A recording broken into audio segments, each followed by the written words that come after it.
Welcome to Build. Thank you, everybody. Welcome to Build. I'm your host, Ricky Camilleri. The return of Bucky Barnes happened this past weekend, and with him, all of the Avengers and Guardians of the Galaxy and Doctor Strange and Spider-Man, as well as one of the largest opening weekends in the history of movies. Now, before we bring Bucky out himself, as well as the directors of the film, the Russo brothers, let's take a look at the trailer for Avengers: Infinity War, as if you haven't all already seen it.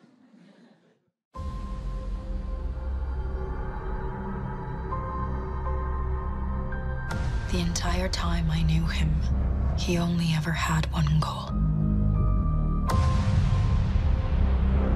To wipe out half the universe. If he gets all the Infinity Stones, he can do it with the snap of his fingers. Just like that. Tell me his name again. Thanos.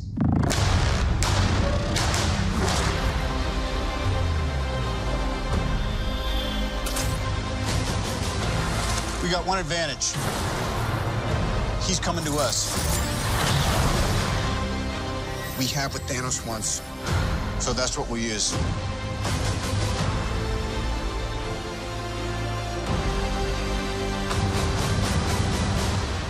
Let's talk about this plan of yours. I think it's good, except it sucks. So let me do the plan, and that way it might be really good.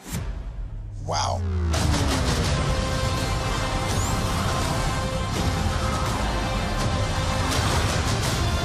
The end is near.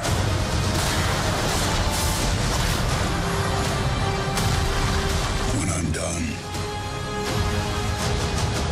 half of humanity will still exist.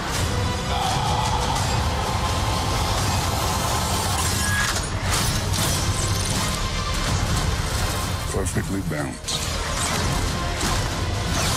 As all things should be. I hope they remember you.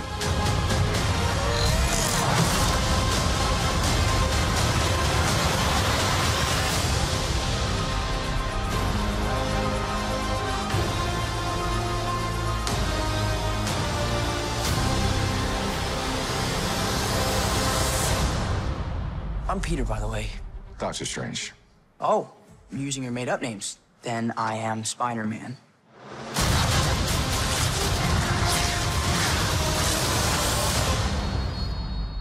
Everybody, please welcome Anthony Russo, Joseph Russo, and Bucky Barnes himself, Sebastian Stan.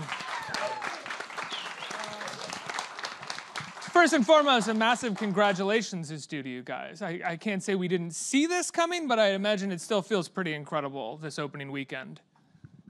It's all right, yeah.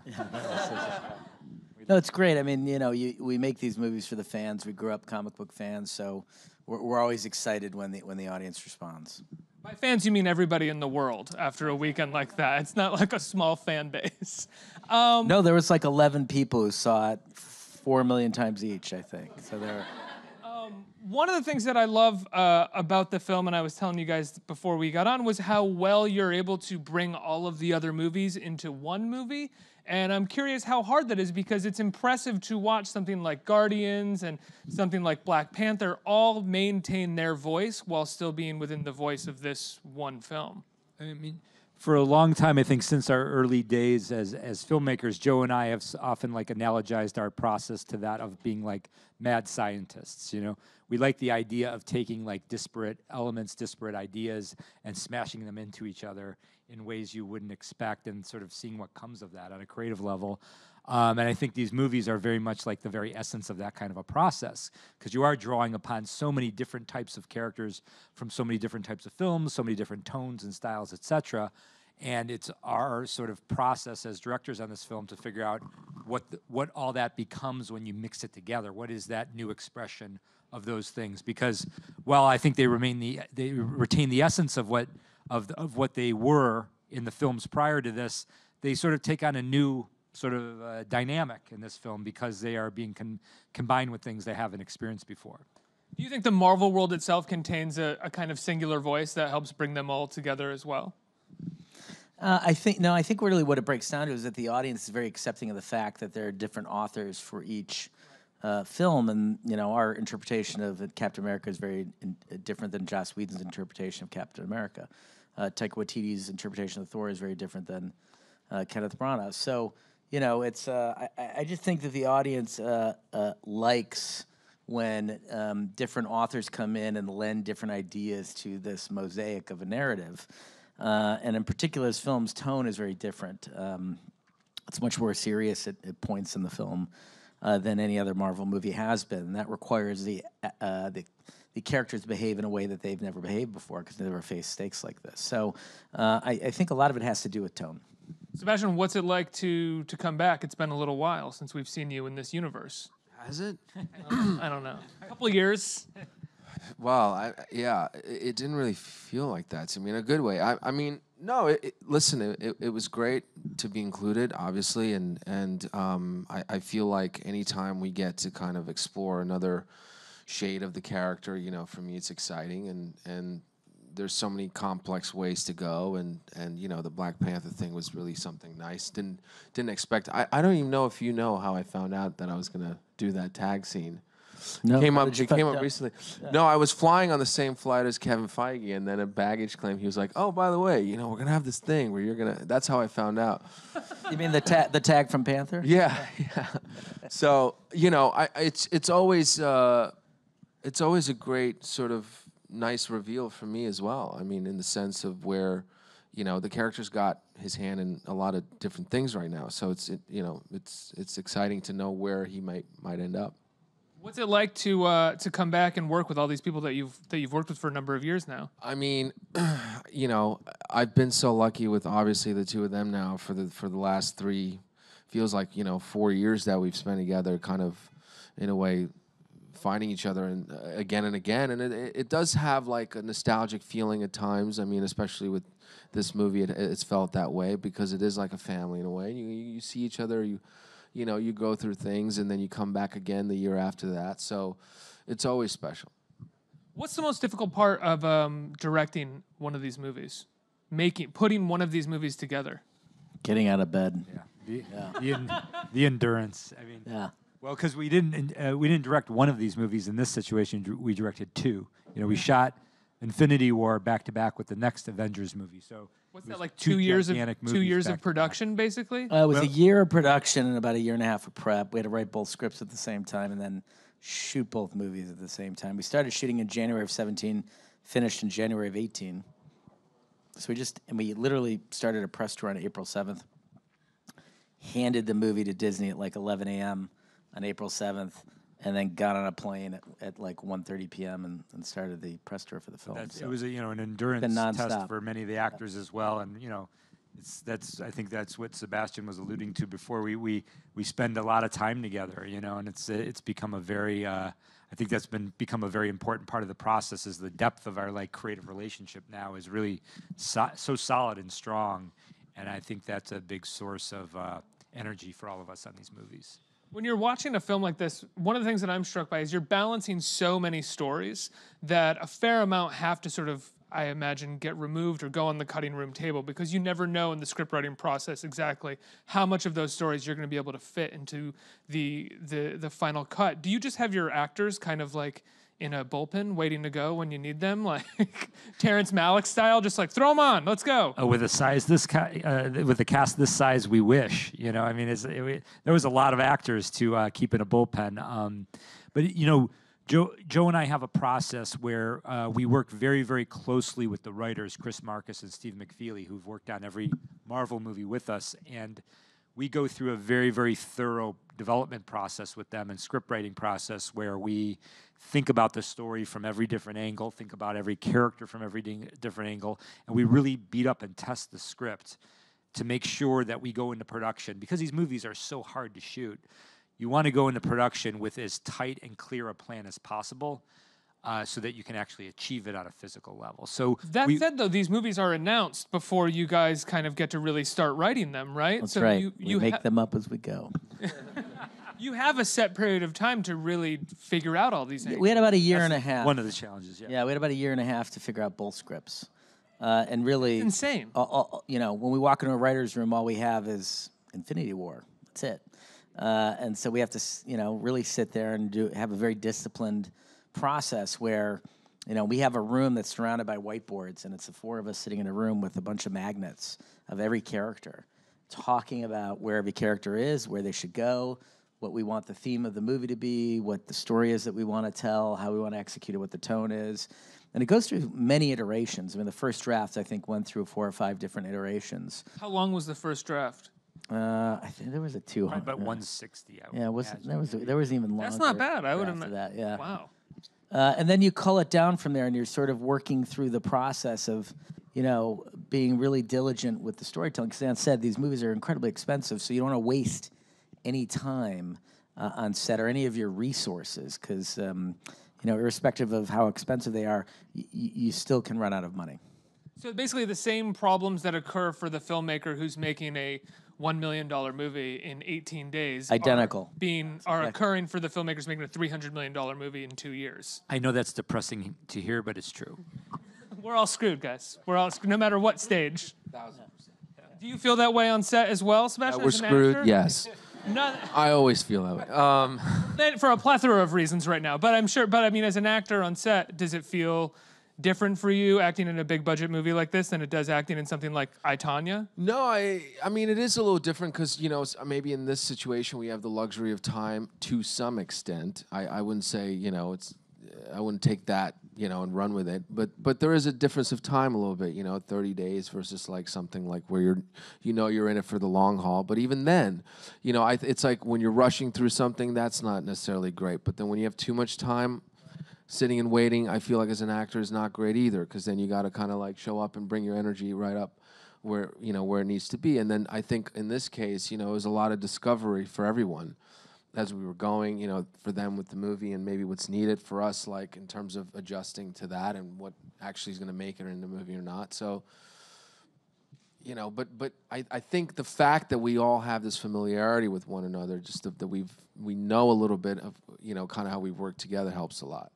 What does that feel like on set, that familiarity? How does that work? How does that work It's with fun. I mean, it's fun. It really does become like a bit of a, you know, it has that summer camp feeling, I feel like, in a way, with the actors. Everybody really gets along. I mean, you know, everyone has a specific personality and kind of you know when that shines through. Who's the funniest? I mean, you know, I was immediately thinking about Mackie because like when he shows up, it's so loud. I mean, it's like, here we go, you know. But who do you like acting opposite of? Well, hang on a minute. I guess people have seen the movie. Well, yeah. I mean, no, I don't know. I kind of like obviously everywhere. I mean, they're all good. I would say Mackie's the one that I sometimes struggle with. Yeah. Only because I'm keep like a straight face. Yeah. You have to go there. Like we have to go there, you know. And you just answer that question the same way when people ask us, like, who's your favorite actor to work with? They're all great. They're all good. Well, really, they're just. Who's your favorite Russo brother to be directed by? They're both great. Very different. I mean, you know, I can't, you know, not say it because they both know this has happened, so I'm good with it. But like, I've been in a situation where Anthony will tell me something, and then I'll go, and then Joe will come up to me like, and tell me, and I'll go, that's a terrible idea. Yeah, and I'll be like, but Anthony just said that, and he goes, don't do what Anthony does. Don't do what Anthony said. Yeah. Wait, does that happen with you guys on set a fair amount as directors? That's our process. We like to keep things fresh for actors, so we're Chaotic. constantly like changing what we're asking them to do. No, do what he said. No, do what I said. Yeah. Okay, go. Action. That kind of thing. Well, no, I would say that's probably more of like the exception than the rule. But you know, I think that goes back to, you know, figuring out Winter Soldier in the movie. Winter Soldier, your character was a very like complex process. It's probably one of the most difficult characters to perform in the entire MCU because he has such a complex inner life. So the process of discovery, I think, on Winter Soldier with Sebastian, sort of exploring that character, was a really elaborate one, probably more elaborate than other processes we've been through with other actors in the MCU. So, and I think it just speaks to the complexity of that character and the very difficult and heavy role that character was playing in that film. Do you two, as directors, have a sense of what each of you are better or worse at as directors? I'm really good at Hungry Hungry Hippo, and he is great at checkers. And dark chocolate. Yeah, I he loves can dark down a lot of dark chocolate. No, I don't. I mean, no, we subscribe to the mastermind principle, which says that like two minds are not doubly better than one; they're exponentially better. And I feel like, the real value is that the two of us create some third thing that is sort of intangible, and so we try to keep our eyes and our brains on every issue together because we feel like we achieve more that way. One of the things that I was surprised about with this movie, and maybe it'll make more sense when the second movie comes, is that there was a focus on characters outside of the initial Avengers, more so than I expected. It seemed to revolve around characters further out in the Marvel Cinematic Universe than I expected. Was that intentional, and that in the follow-up movie we'll dive closer in with sort of the initial Avengers? There is no follow-up movie. Oh, excuse me. We canceled it. Again, That's reverse it. psychology. That's it. Yeah, that was the ending. Good for you. Yeah. Did you guys like that ending? It was... No. Okay. All right. Maybe we'll do Avengers 4. Ant, do you have an answer for this question? Well, I don't know if that's entirely accurate. I mean, certainly. I mean, it is. It's accurate. Thank you. When you have an ensemble this large, you necessarily are going to be going to certain places. But as far as the original Avengers go, certainly Tony Stark and Thor had a very heavy story. Had heavy character. How'd you like Thor in this film? Thor had the hero's journey. He had the hero's journey in the film. Had the film ended a different way, he would have been the hero of the movie. As it stands, and spoilers if you're watching at home, please close your ears. Has anyone in here not seen the movie? Yes. No, why are you in here? Close your ears. Be at the theater right now. But Thanos actually has a hero's journey in the movie. So yes, that's true. It's a very we were looking to surprise audiences, do something different with a commercial film. It's very hard after 18 movies in the MCU to do something that's different. And we felt that if we put the film in the point of view of the villain, who people were expecting a lot out of, that we could actually get the story real estate that we needed to make a complex, multi-dimensional villain, and also do something that was very different. That's absolutely true, and I think that's one of the reasons why the ending of this film, as much as everyone says it's not a satisfying ending, I think is my favorite ending in a Marvel movie, simply because I always side with villains in movies for some reason. But I was so... That's interesting. Dark side. But I love that you did that. I mean, do you feel like you were sort of only able to do that, though, with audiences having the awareness that there would be a follow-up to this? I know you canceled it. Excuse me. No, they... I mean, I think we think about it like one thing we've always loved about Marvel, and this is one thing we learned when we were talking about doing Winter Soldier with them, is they have this wonderful attitude of one movie at a time. Even a lot of people think that because the MCU is interconnected and there's sort of a flow between the films, that there's kind of some overall plan. And there really isn't. There's a bunch of loose ideas, maybes, and possible, and they really give every movie the runway that it needs to become whatever it wants to be. And I think that's part of the magic why they're able to create so many good films after good films is the fact that they really do make it about that single film. And what is the most interesting, surprising, fulfilling, exciting thing you can just do with that movie, forgetting about what may come in the future. It's like Joe and I have this, there's this writing adage that Joe and I love, which is, it says, write yourself into a corner. Meaning like put yourself in a place in the narrative where you're like, I have no idea how to get out of here. And then that's a great creative place to be, because then you have to figure out how to get out of there. So I think that's what we commit to with each movie, is just how do you put yourself into a corner. And if you look back, it's, Winter Soldier ended with a big game changer for the MCU with the destruction of S.H.I.E.L.D., which had been the cornerstone of it up to then. Civil War ended with a game changer in the sense that the Avengers are destroyed and the relationship between Tony Stark and Steve Rogers is ruined. This movie ends with a game changer. It's sort of like, I think that's what we like to drive to with narrative, because those stakes, I think, are what help us have an emotionally cathartic experience. And are impactful to the audience, yeah. Well, speaking of that game changer, and no spoilers whatsoever, I've been warned, thoroughly warned. Thank you. Can you honestly say, though, that some people won't be returning or will be returning? What we can That was good, say right? I didn't. Nobody knows what the hell I'm talking about. Sebastian's uncomfortable with it, but what we can say is this: is what we have a very real commitment to there being actual stakes in these movies, and that characters can pay the ultimate price for their actions. And so we can say that is real, and that is a part of what these films are. Do you want to add to that? Possibly flip No. up? No, I do not. Sebastian, what do you know? I don't know anything. Okay. We're all sticking to that. We're done with this part of the conversation. Okay, fair enough. Josh Brolin is fantastic as Thanos. What was it like working with him? And like, how much of that? You know, there were moments when I was watching it where I was like, oh, that is Josh Brolin.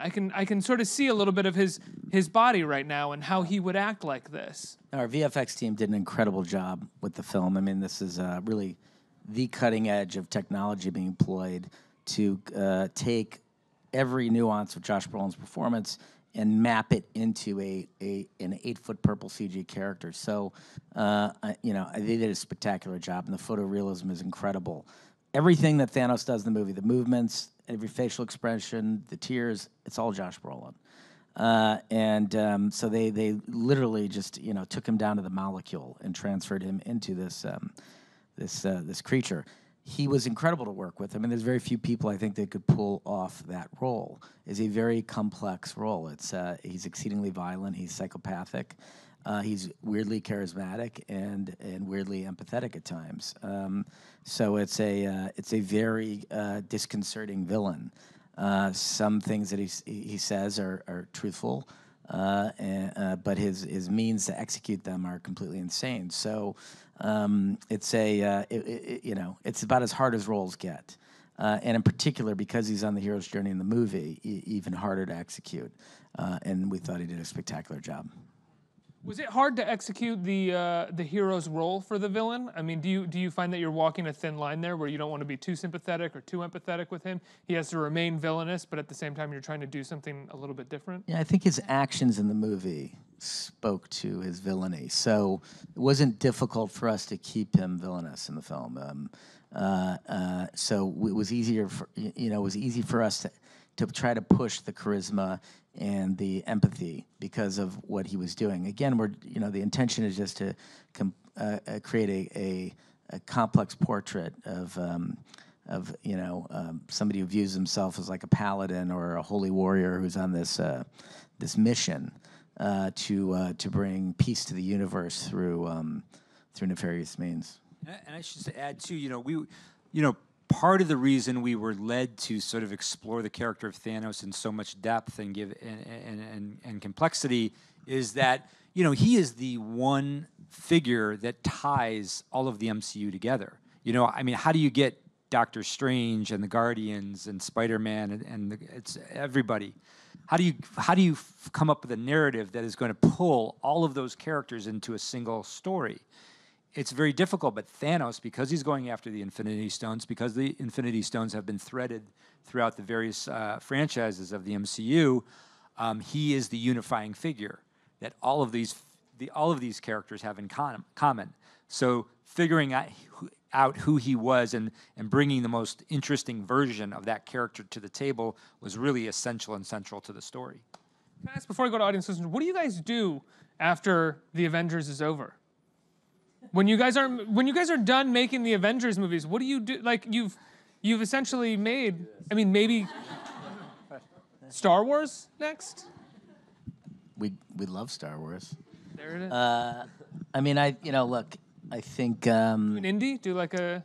I think we have a lot of stories we want to tell. We have a lot of personal stories. We have this little movie about a dog that wants to be a cat that we've been working on for 10 years. Is that true? Yeah. Really?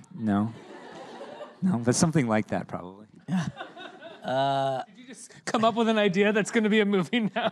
I love it. That's a great. Let's remember to talk about that after this. Yeah. That's a really interesting idea.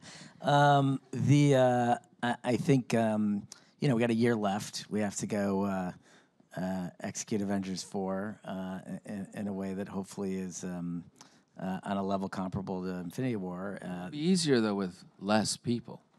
Yeah. It does make the storytelling easier. I will say that.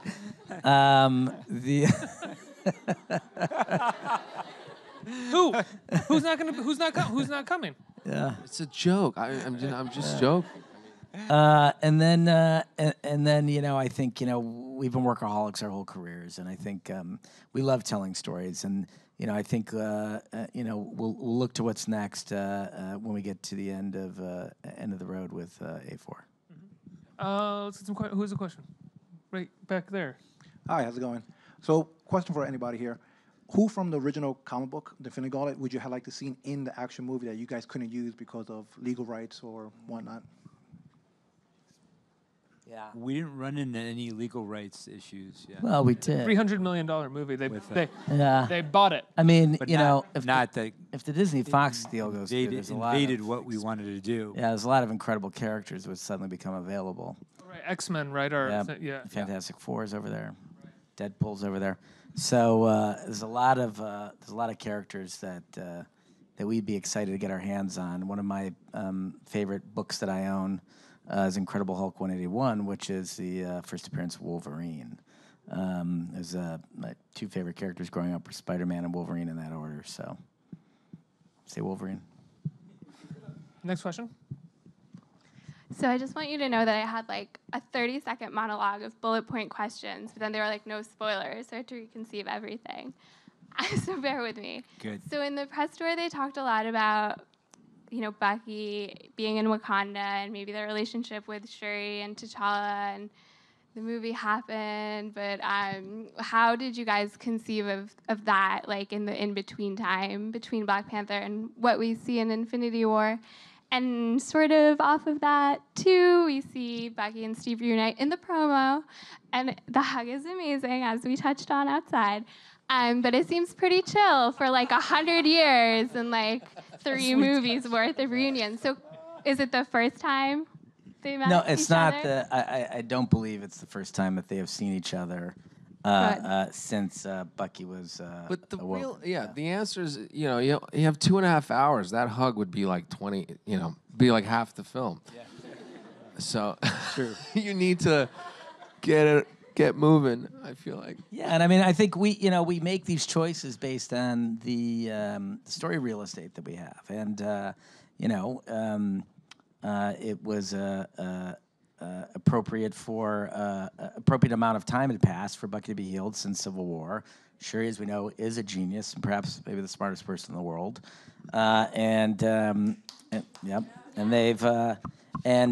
they found a way to repair. She found a way to repair Bucky when no one else could for many years. So I think for us, I think clearly Steve, who'd been on the run since Infinity War, has been keeping since Civil War, been keeping in close contact with Shuri and T'Challa.